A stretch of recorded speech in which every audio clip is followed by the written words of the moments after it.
ঘন কুয়াশায় ঢাকা পড়েছে দেশের সর্ব উত্তরের জনপদ পঞ্চগড়। বছরের প্রথম দিনের দুপুর পর্যন্ত দেখা মেলেনি সূর্যের। সেই সঙ্গে উত্তরের হিমেল বাতাসে অনুভূত হচ্ছে কনকনে শীত। ঘন কুয়াশার কারণে সড়কের যানবাহন চলেছে হেডলাইট জ্বালিয়ে।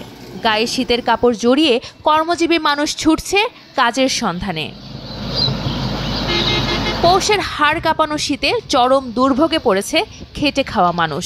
কেউ ক্ষেত থেকে সংগ্রহ করছেন সবজি, আবার কেউ তা বিক্রির জন্য ভ্যানে করে বাজারে নিয়ে যাচ্ছেন।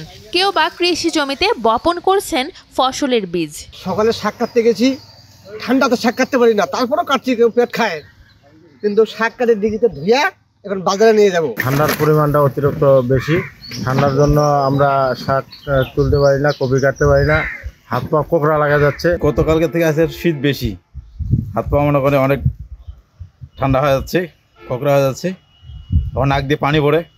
আজকে কুয়াশা, অনেক বাতাস, আমরা হাত পা কাঁপতেছে শীতে। তেঁতুলিয়া আবহাওয়া পর্যবেক্ষণাগার সূত্রে জানা যায়, 1 জানুয়ারি সকাল 9টায় তেঁতুলিয়ায় দিনের সর্বনিম্ন তাপমাত্রা রেকর্ড করা হয়েছে 11.6 ডিগ্রি সেলসিয়াস। তবে তা সারা দেশের সর্বনিম্ন তাপমাত্রা নয়।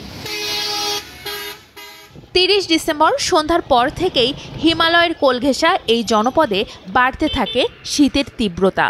রাতভর হিমেল বাতাসের সঙ্গে ঝরতে থাকে কুয়াশা। পরের দিন দুপুর পর্যন্ত থাকে কুয়াশার দাপট।